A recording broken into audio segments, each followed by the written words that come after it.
Kita jelang kabar Jawa Tengah selengkapnya, kita awali dari dunia pendidikan.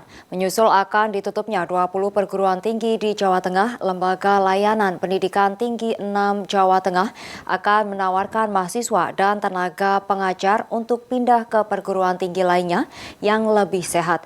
Hal ini dilakukan agar mahasiswa tetap dapat mendapatkan ilmu dan pengajar tetap mengabdikan ilmunya. Kepala Lembaga Layanan Pendidikan Tinggi 6 Jawa Tengah, Profesor Zainuri, menyebutkan pihaknya sudah menawarkan para mahasiswa yang berada di 20 perguruan tinggi yang akan diusulkan ditutup untuk ditransfer ke perguruan tinggi yang lebih sehat. Begitu juga dengan tenaga pengajar di perguruan tinggi tersebut. Selain opsi dicabutnya izin operasional, perguruan tinggi ini akan diminta untuk merger dengan perguruan tinggi lainnya. Siswa yang ada di perguruan tinggi swasta yang statusnya dalam tanda petik tidak dapat memenuhi standar nasional pendidikan tinggi, maka mahasiswa-mahasiswa tersebut kita beri fasilitasi untuk dapat berpindah ke perguruan tinggi yang lain yang tentu saja memiliki standar nasional pendidikan yang tinggi.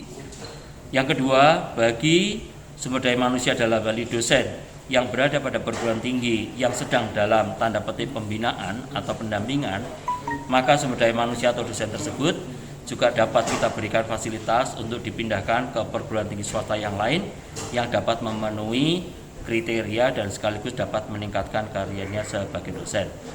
Dan bagi perguruan-perguruan tinggi swasta yang dalam beberapa belum memenuhi syarat sesuai dengan standar nasional pendidikan tinggi, maka dapat kami lakukan pendampingan untuk melakukan merger. Ini adalah tindakan-tindakan kami di dalam upaya peningkatan pendidikan tinggi dan perlindungan terhadap mahasiswa. Pada tahap terakhir, apabila perguruan tinggi swasta tersebut tidak dapat kami dampingi sampai dengan batas tertentu, maka kami berikan tawaran kepada yang bersangkutan untuk dapat, kalau tidak dapat melakukan merger, maka dapat melakukan pernyataan kepada kami bahwa tidak dapat lagi melaksanakan proses pembelajaran pendidikan tinggi, dan kami akan membantu untuk mengusulkan ke Jakarta tentang pencabutan izin operasionalnya. Sedangkan penutupan perguruan tinggi tersebut semuanya ditetapkan oleh yayasan dari perguruan tinggi sebagai pelindung dari proses-proses pendidikan tinggi tersebut. Proses penyehatan perguruan tinggi yang rutin dilakukan oleh LL Dikti 6 ini sebagai upaya untuk meningkatkan pendidikan yang lebih berkualitas tanpa merugikan mahasiswa dan tenaga pengajar. Tak hanya itu, kedepannya LL Dikti 6 Jawa Tengah juga semakin memperketat izin pendirian perguruan tinggi dan pembukaan prodi baru.